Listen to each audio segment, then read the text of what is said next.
નમસ્તે।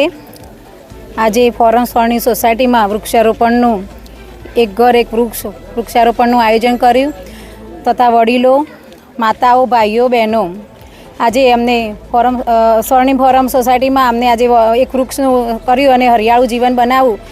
દરેક એક વૃક્ષ આવો અને એનું જતન કરો, આવનારી પેઢી માટે સારું અને વધુ વૃક્ષો વાવો અને વૃક્ષોનું જતન નાના બાળકની જેમ કરો, હરિયાળું જીવન બનાવો। આજે ફોરમ સોસાયટીએ અમને આવકાર્યા અને અમને સન્માન કર્યું અને એક વૃક્ષ અમારા જોડે વવરાય એ બદલ ખૂબ ખૂબ આભાર।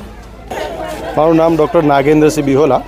આજે ફોરમ સ્વર્ણિમ સોસાયટી દ્વારા એક વૃક્ષારોપણનો કાર્યક્રમ યોજવામાં આવ્યો અને સોસાયટીના સૌ સભ્યોએ ભેગા થઈને લગભગ 1.5 લાખ કરતાં વધારેનો ફાળો ઉઘરાયો અને લગભગ 80 કરતાં વધારે આજે વૃક્ષો વાવવાના છે। આપણા માનનીય પ્રધાનમંત્રી શ્રી નરેન્દ્રભાઈ મોદીની જે મુહિમ છે કે એક વૃક્ષ દરેક ઘર માં કે નામ, તો એને અનુસરીને અમે આજે લગભગ 80 કરતાં વધારે વૃક્ષો વાવવાના છીએ અને જગ્યા કરીને પણ ઝાડ વાવો, કારણ કે આજે વૃક્ષ એ જ જીવન છે અને વૃક્ષ આજે ધીરે ધીરે ઓછા થતા જાય છે, એના કારણે જે ગરમી ખૂબ વધી રહી છે અને એ મુહિમને અમે આગળ આજે વધારીએ છીએ અને દરેક વ્યક્તિને આહવાન છે કે આપણે દરેક પોતાના ઘર આગળ એક વૃક્ષ વાવીએ।